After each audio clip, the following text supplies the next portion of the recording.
I see you. All right, here we go. Hi, everyone out in LinkedIn land or universe, maybe. My name is Grace Liao, and I'm one of the engagement coordinators at the Quantic School of Business and Technology. Welcome to today's Quantic Conversation with Lisa Thomson. It brings us such joy to welcome all of you to another installment of Quantic Conversations here on LinkedIn, where we bring our Quantic students, our staff, and other community members to the stage for an authentic conversation. Invisible to you, but very much present and with us is the amazing Kelsey Duggan from our marketing team who's producing this event for us. So we want to thank Kelsey. Now, today's session will be about 45 minutes and it is recorded. So if you have to leave or you can't stay, feel free to come back to our LinkedIn page and then just watch it at a future time. And we also encourage you to share this out with your friends and family or just anyone who doesn't know Quantic yet. This is a great way for them to get a feel for our program and the people in it. Now, audience members, we would like to see your participation in a couple different ways. First of all, you could tell, we love knowing where you're coming from. So tell us where you're joining in from with a short phrase, maybe like, I'm from New York and I'm sitting on my porch with my dog, for instance. Two, when you hear something that really resonates with you, go ahead and leave a comment. Maybe it's something you agree with, maybe it's something that you are inspired by. We love to see your reactions and comments. And of course, you can connect and talk to each other, as you know.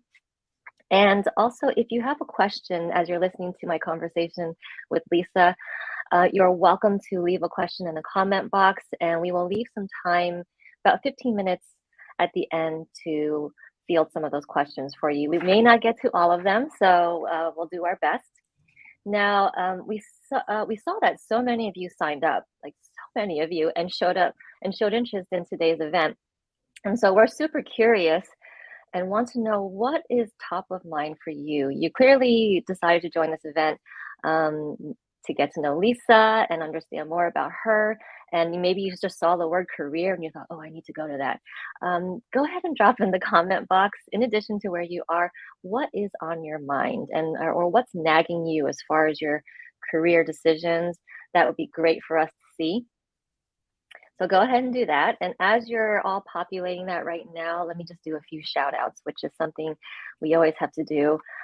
First of all, of course, shout out to all of our Quantic students and alumni who are present.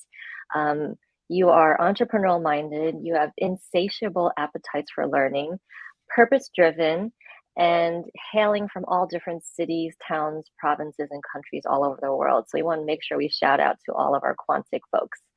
And of course, and also we want to acknowledge all of you who may not be part of our Quantic programs yet and are here joining us. We want to welcome you warmly and really thank you for joining and listening in, and hope that you gain some wisdom and insight from our conversation. The goal of these conversations is really so that hopefully there's a little bit of something for everyone, no matter who you are or where you're coming from. Now let me introduce Lisa, who's been sitting very patiently next to me. Now, Lisa Thomson is the Director of Career Services at Quantic School of Business and Technology. She is a career coach and connector, specializing in helping people discover and realize their potential, regardless of industry, life, stage, or background. Before launching career services here at Quantic, she worked in admissions and career services at Duke University's Fuqua, is it Fuqua? Did I say that right? Fuqua School of Business, spending the last 5 years leading career services for the Masters of Management Studies and the Weekend Executive MBA programs. She holds a doctorate in education from North Carolina State University and is a Designing Your Life certified coach. All right, so Lisa, first of all, welcome and thanks for taking time to have this conversation. Super excited. Would you like to greet the audience? Let me stop there for a moment. Yeah. Hey, everybody. I'm so excited to be here at Quantic. I've had a great time so far trying to launch career services. I am sitting in sunny, also North Carolina. So middle of the day here. Really love seeing what times of day you all are from, how global the program is. And I'm really excited to work with all of you, inspire you to make those changes, and share a little bit more about what we're doing here with Grace today. Excellent. We're at Quantic, we are so excited to have Lisa come on board because, I mean, it's pretty obvious. Our MBA students are all thinking about their careers. So if only we can clone you, Lisa, you can get to every single one of them. But let's start with an easy question, and it's one I've been asking all of the guests so far, which is, what is something you do to start your day right?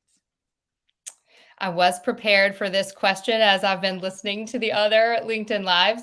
I really aspire to do the sort of mindfulness approach in the morning that was mentioned, but truthfully, I usually start the day by checking my calendar and seeing what I have going on in the day, just to frame when do I have breaks, when am I going to eat, here in this remote world, what am I going to wear that day based on what meetings I have. So I really take the first few moments when I wake up to feel grounded of what is the day going to be like. So that way, then I take my time getting ready. I usually have my tea after I drop my children off at school. But in that moment, I just like to know what's coming ahead so that I can plan out my day to get everything done and still feel relaxed while doing it. So it's usually my go-to, just a little bit of mapping out. You can see my slight type A personality coming out there. Nothing wrong with that.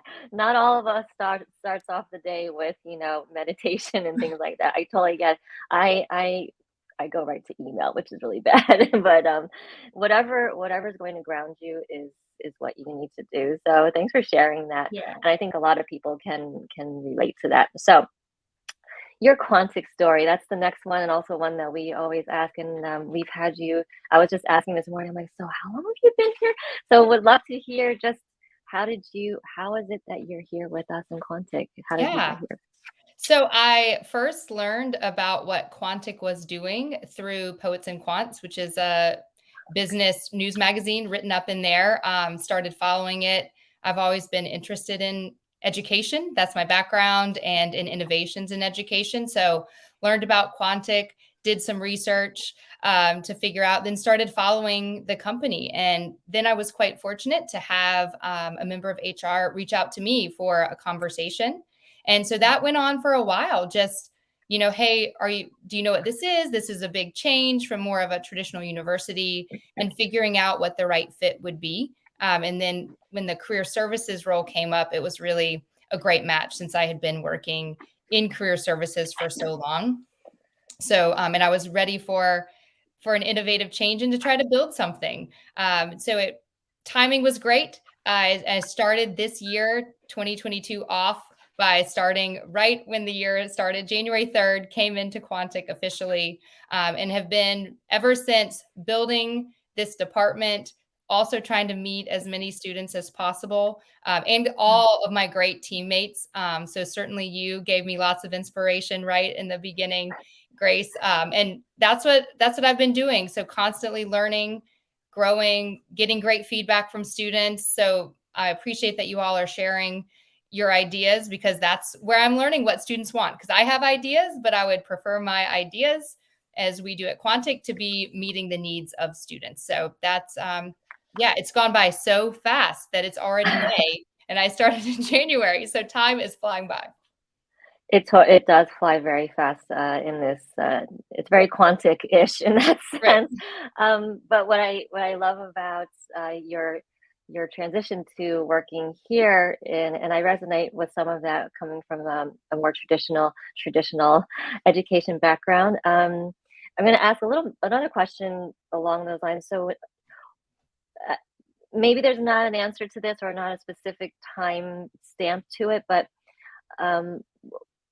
did you how long ago or at what point did you realize that maybe I do want to move away from traditional education setting? Yeah, I think it's one of those, career change stories where Yeah. you get notions of things and start thinking about things before you truly recognize it's time to make a change.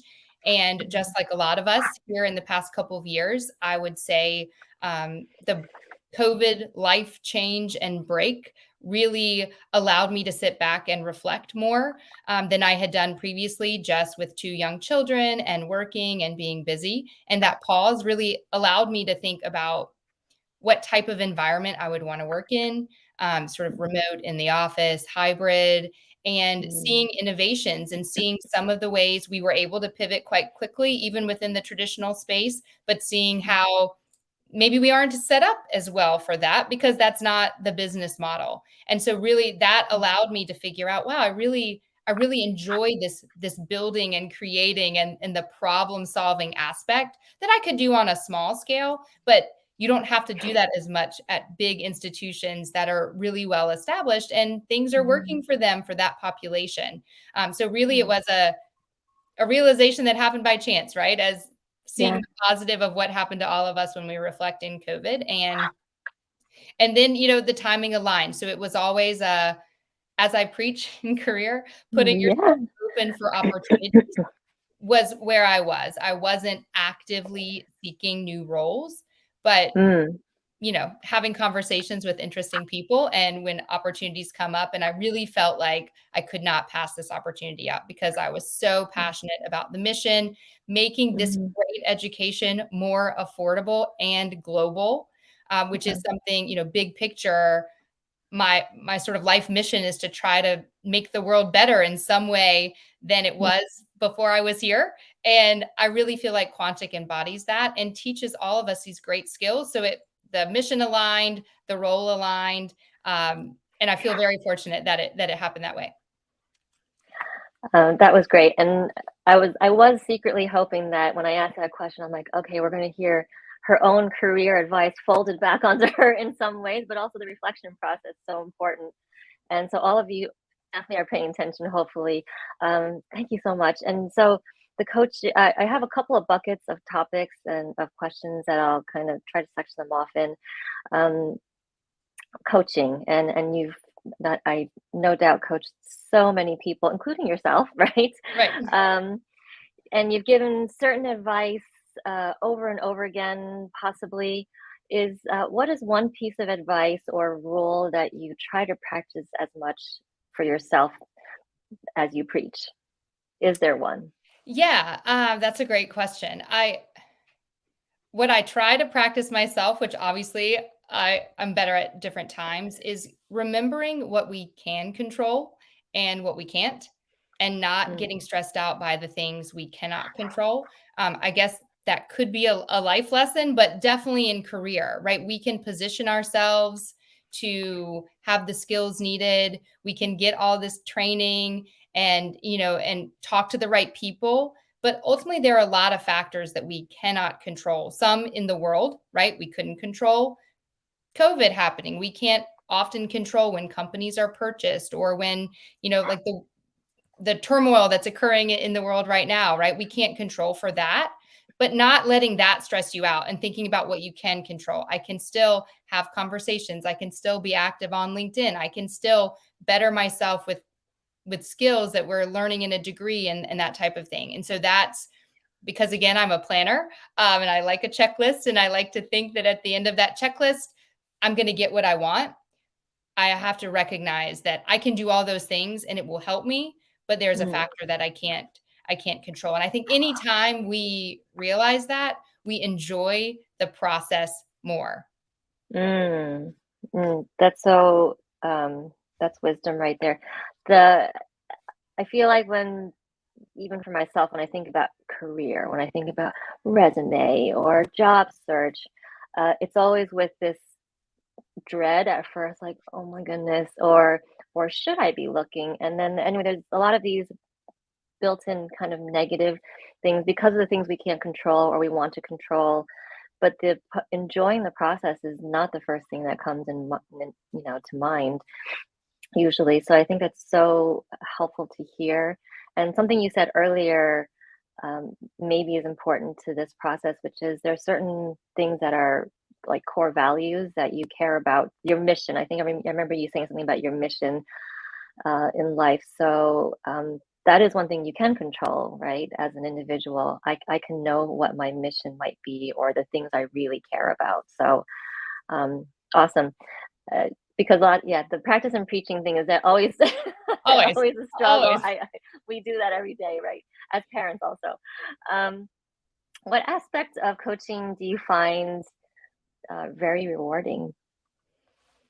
What do you I love? mean, I love hearing people's stories. I think we all have such unique stories, and coaching is great because I learn something in every interaction as well.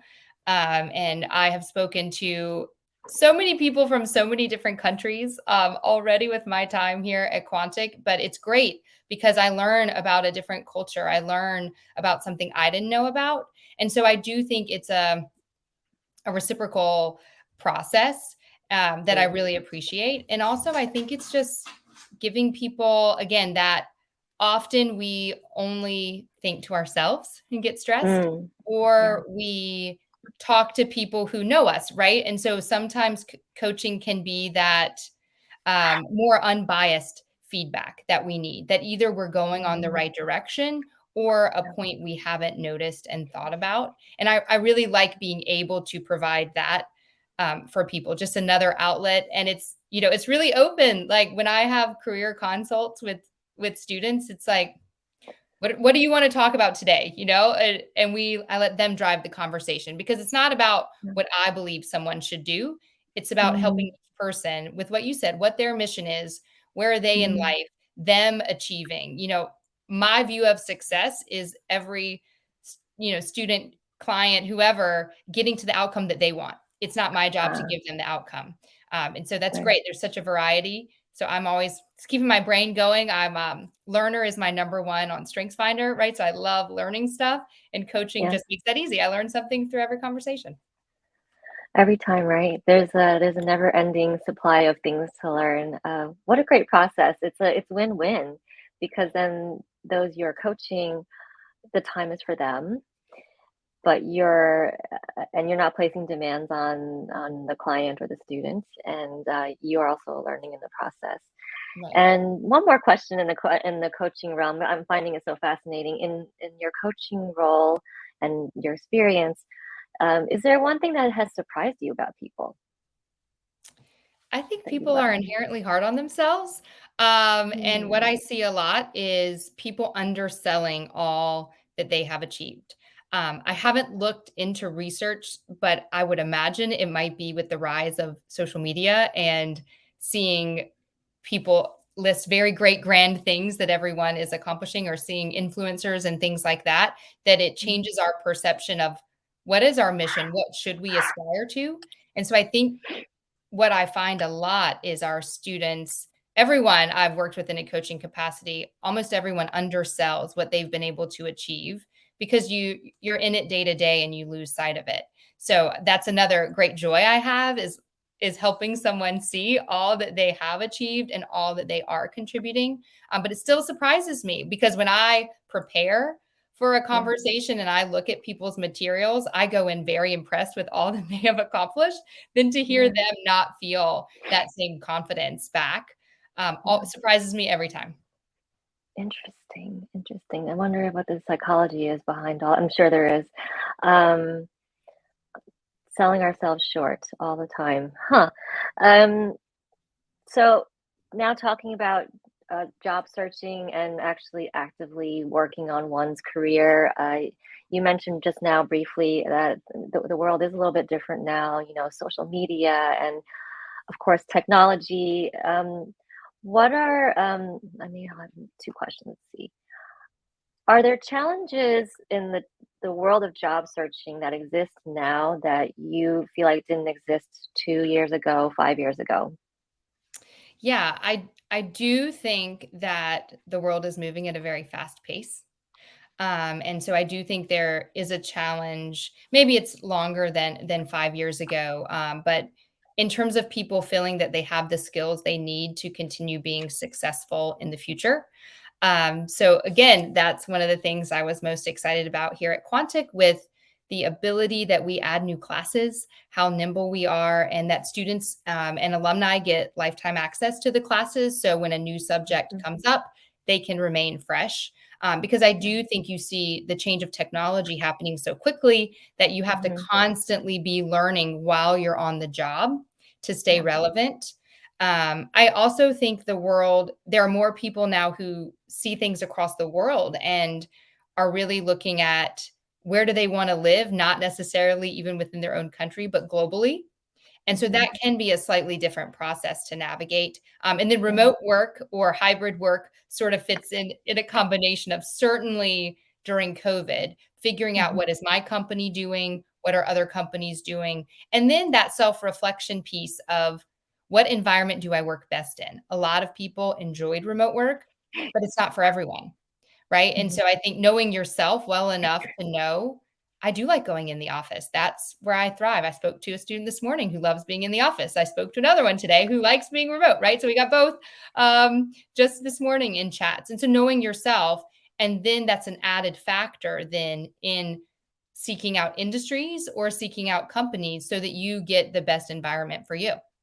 Mm-hmm. Um, Gosh, that is even just listening to you articulate all the factors that play into one's job search that maybe weren't considerations um, pre-pandemic, and then so actually quite a lot to process, and on top of that to reflect on oneself, because I all of us claim to know ourselves pretty well and what we want, but like you said, some students maybe through experience realize, oh wait, actually remote's not for me or hybrid's not for me. And there's just this constant need to adapt, which I mean, I think I'm a fast learner, but not always that fast. So it does take me time to get used to new environments. So that is, I think we can be a little bit more give ourselves a little break sometimes when we can't figure it all out all in one go.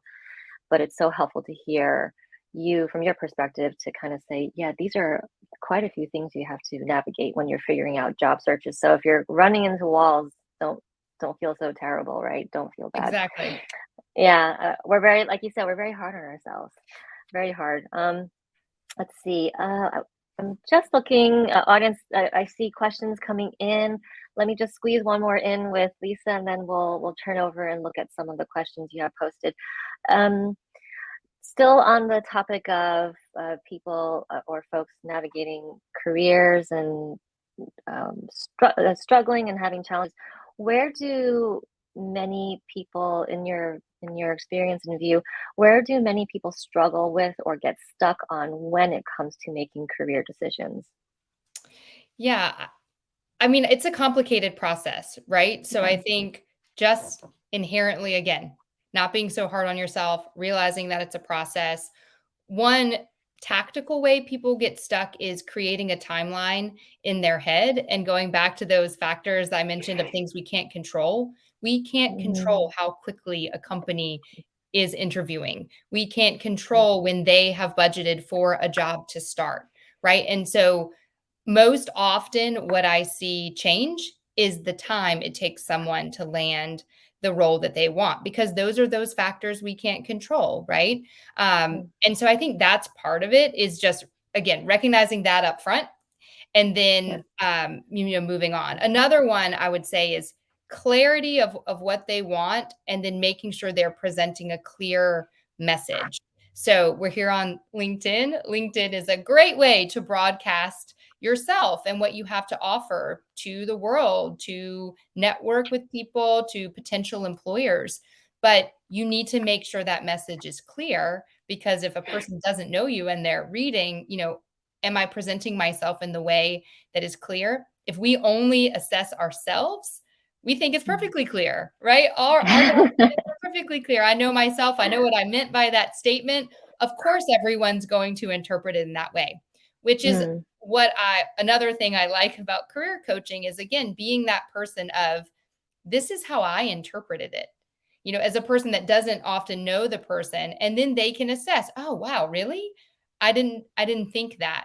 And so again, I do think there's that it feels like an isolating process, but the more open we can be about job searching and getting other opinions, it actually Mm. make it a more enjoyable process. Maybe I won't go all the way to say it is an enjoyable process for most people, but components of it can be, right? Because we can Right. let people in our network know what we're looking for. We can have conversations, we can learn Hmm. and grow. So at least I know it's a lot stressful, but I do Yeah. find some of those components can be enjoyable for everyone. And then you leave it to those of us in career to enjoy things like reviewing resumes and things that most people don't.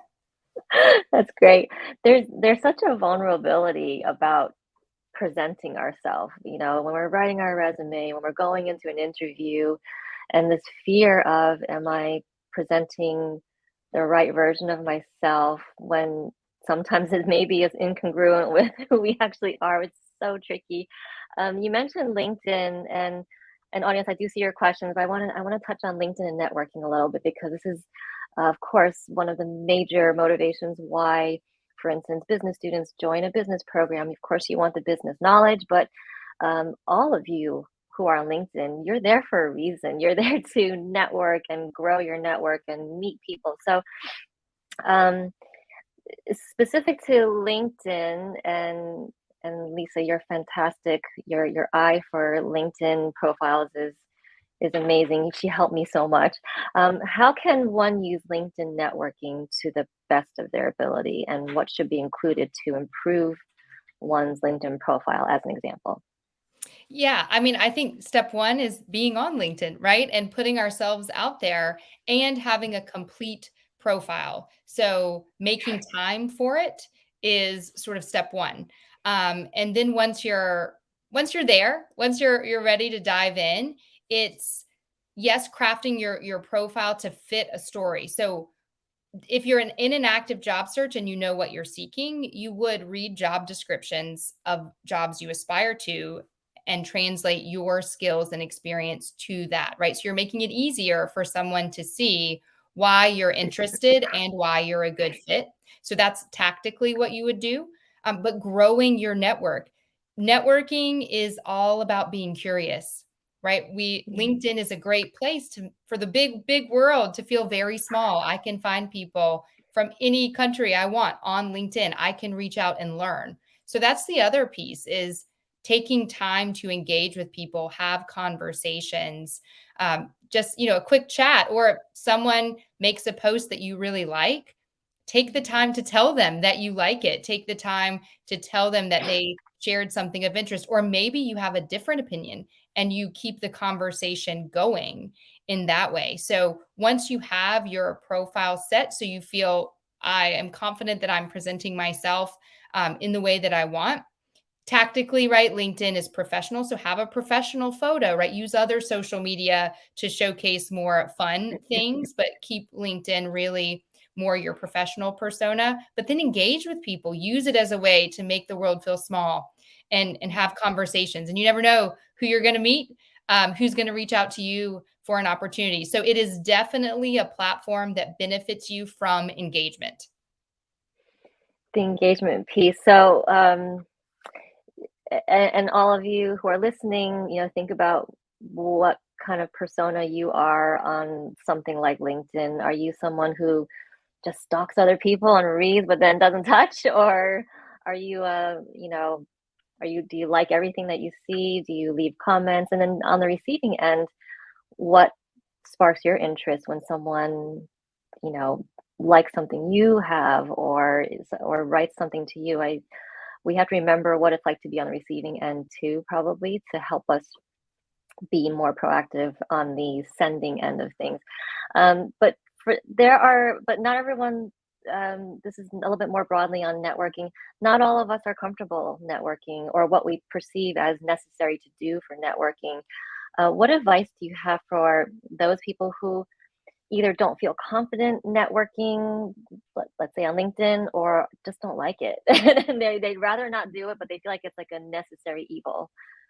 What Yeah, would you I say to think those that's people? that's very real, right? That's totally real. So first acknowledging maybe I'm not the personality that loves to do that, right? So just being real with yourself and then finding ways to do it that are authentic to you. Because core to presenting yourself on LinkedIn, core to a job search, core to networking is being yourself, being authentic, right? Companies hire, yes, for skills, but also for people. Are you a good fit? Who are you? We are all different people. So we need to bring our authentic selves, right, into this process for us to be happy as well, right? So we do want job satisfaction, right? We don't want to just attain jobs. We want to find places that are a good fit.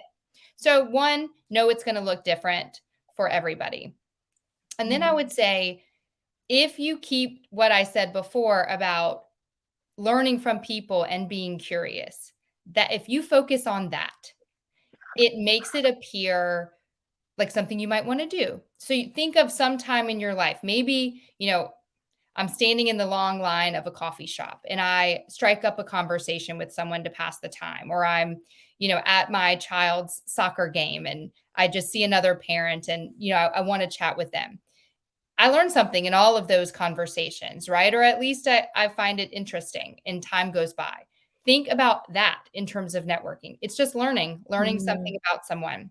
And everything that we learn helps us, it could turn into somebody who has a job opening that is a good fit for me. It could be somebody that I just want to go hang out with because we like the same sports team and I've made a friend, or it could be I've learned this job, these skills, this thing I thought I wanted isn't actually what I wanted, because now that I've spoken to people who do it, it doesn't align with me.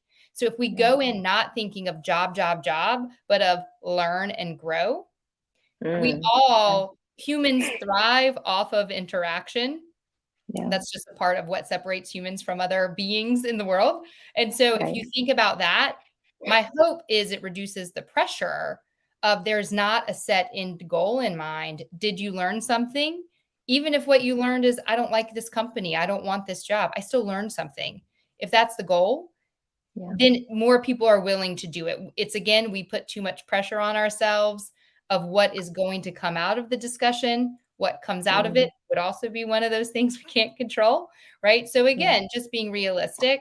And someone reaches out to you on LinkedIn. I hope you all are seeing who else is in the chat and, reaching out right now to or use the Quantic network if you're one of our students and alums, and log in there and engage. See what people are interested in. Comment on a post somebody said here. That is networking. And right now, just commenting on the chat, I've seen a few of you, writing back to someone else. That is networking in action. It's that simple. So remember that. And then most of us are more willing to do it. I love that. I love every part of that. It's not always what we think it is. It's maybe just shifting the mindset of what we think of as networking. And I love the part where you said it doesn't need to have an end goal to it, because networking is conversations with people, right? And who doesn't love to have someone reach out to them and just say hi? Sometimes just people saying hi for no other reason, just to say hello. It's just the nicest thing, right? Because they're not looking for something from me. All right, let me switch over and look at some of the questions that we have. This is from Tom. Any advice for a career change in a post-pandemic world? Yeah, I think a lot of what we've talked about today is just recognizing some of the differences and spending a little time thinking about how you feel about some of those changes in terms of work policies, locations, things like that. Another thing I think is, if you realize you are ready for a change, take that and run with it and figure it out. I think we did do a lot of reflecting on work-life balance and what that means. So if you were a person that felt that, maybe it is time for a change and that surprised you. So just lean into that a little bit. And then I think, big picture, companies are still figuring out what they're going to do post-pandemic. I wouldn't say we're quite out of it yet. So know to ask those conversations in interviews. If you want particular types of work policies, or if you're not sure where a company is going to go, it's like the number one thing people are asking now. So know that you also, as a job seeker, have the right to ask those kind of questions, because while a company is interviewing you, you are also interviewing them to make sure it's a good fit. Mm-hmm. The world is still in the middle, or still going through some ripple effects of changes, and it's kind of prime time in a way to do some different things, right? because companies are also rethinking what they're doing.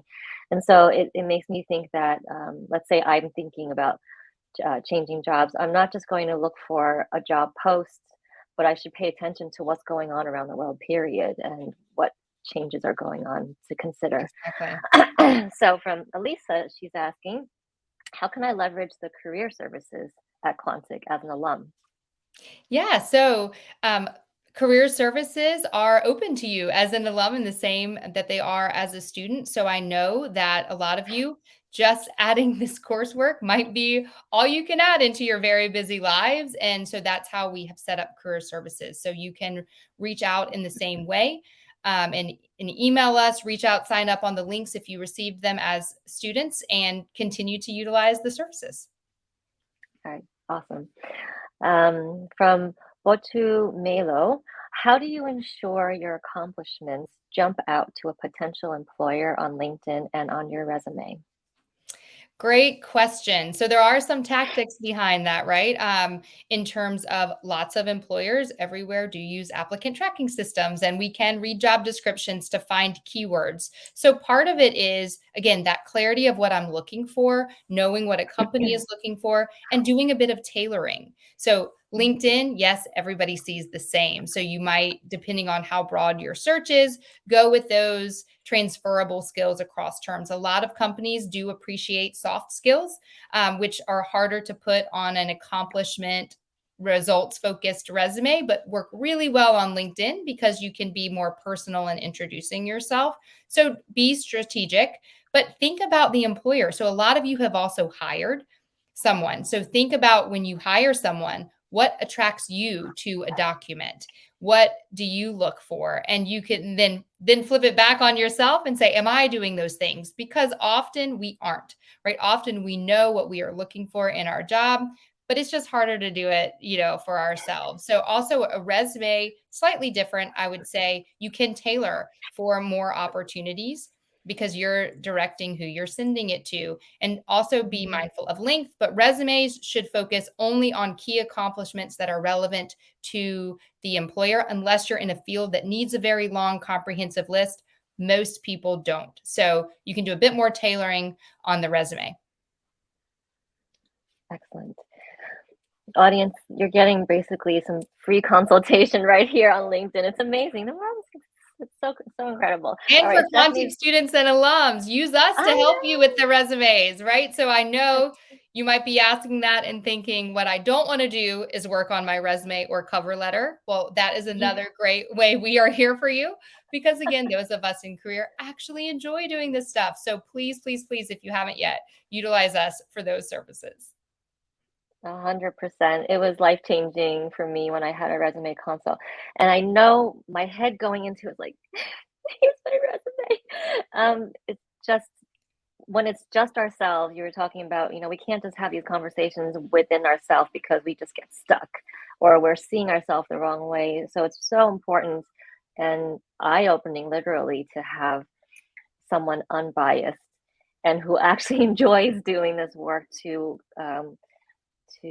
co co-pilot the process and kind of get us back launched in a different way. So it's so powerful. I encourage all of you to And that take brings up advantage of. one other point that hasn't come up that Yeah, it's yeah, just resonating with me about job yeah, searching is it feels very personal, right? As you mentioned, when mm, someone maybe says, I'm not sure your profile is representing you, or I wouldn't put this on a resume.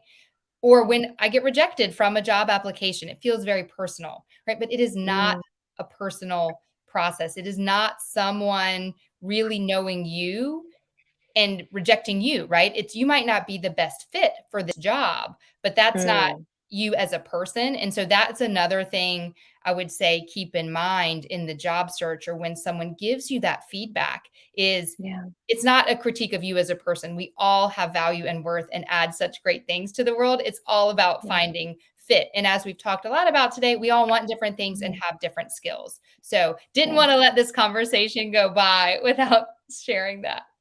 No, that's so important because we do. That's what we do. Well, we will take it personally, even if we say,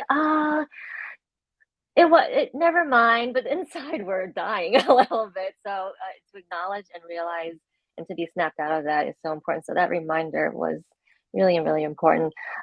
Stephanie's asking, what are some good questions to ask a potential employer? Maybe an Oh, that's example. great. Yeah, that's a great Yeah. question. And thanks for asking it, because definitely you should always have questions to ask a potential employer. Don't ever be afraid to ask. Um, so part of it should be, what do you really want to know? So you've done research to find the company. You've done research before the interview process, but what's left over? What hasn't been covered? What's really going to help you figure out if this is the job for me? So, depending on who's interviewing you, you can ask things about management style. You can ask things about what metrics are used to track my performance.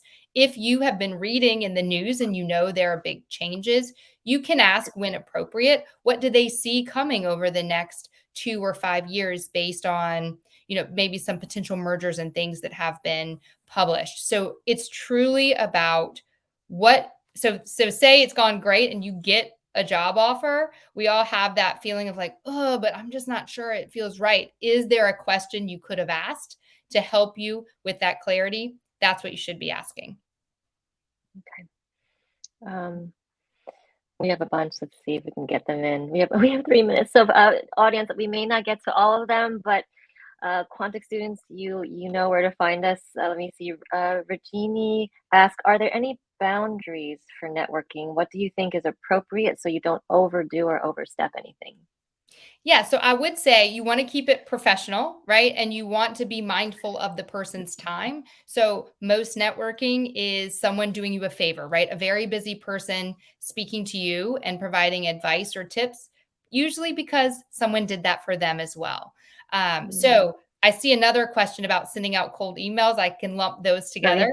Yeah, So, go ahead. Yeah. think about who you're reaching out to, and the boundary is, what do I want to know from that person? So, you want to research them. You want to ask them for advice based on their experience. You want to make it about them, not about you. Because Mhm, again, we're just trying to learn. Remember, it all goes back to curiosity. So that's mhm, what, and I ask for a reasonable amount of time, right? I ask for 15-minute chat, a 30-minute coffee. I don't ask for, 2 hours out of someone's day. So be reasonable in terms of the time that you're offering and asking. Um, Really, the only way you could overstep would be if you contact them too frequently. So, the other point of emailing someone is, we are all busy people inundated with email. I might want to respond to your email, but I just miss it, right? So, you mhm, can follow up, but give time, give about a week in between a follow up. The way to overstep is to constantly pester someone, right? Like every day. Have you gotten my email yet? Have you heard back? Right? They have lives as well. And so, that's another piece where, if you think about what makes me want to respond to somebody, then I yeah, should do that to the other person. So really, it's only mm, about boundaries that I would say, in terms of recognizing people are busy. Recognize when I need to just move on and have a conversation with someone mhm, else. And again, to plug LinkedIn, right? We can find hundreds of people. You should never feel that you cannot find a person to speak to. So there might have mm, been someone that you really were hoping for. It's been a couple weeks, I haven't heard back. I can find someone else, right? So yeah, again, think about using your time wisely as well, in terms of, there are lots of helpful people on LinkedIn when you want to learn, when it helps them give back because someone helped them in their career. So that's another mhm, way to invest your time wisely. So mhm. you're also getting a positive return from that. Excellent. So great to hear these things. I think we are. Oh, do you want? Would you be able to do one more question? Let me get one more in there, and then Yeah, we'll let's wrap do up. it. Does that Let's sound do it. okay? Let's do it. Yeah. Okay. Okay. I have 15 years of experience. This is from Stephanie. How do I summarize all of my accomplishments without watering down everything?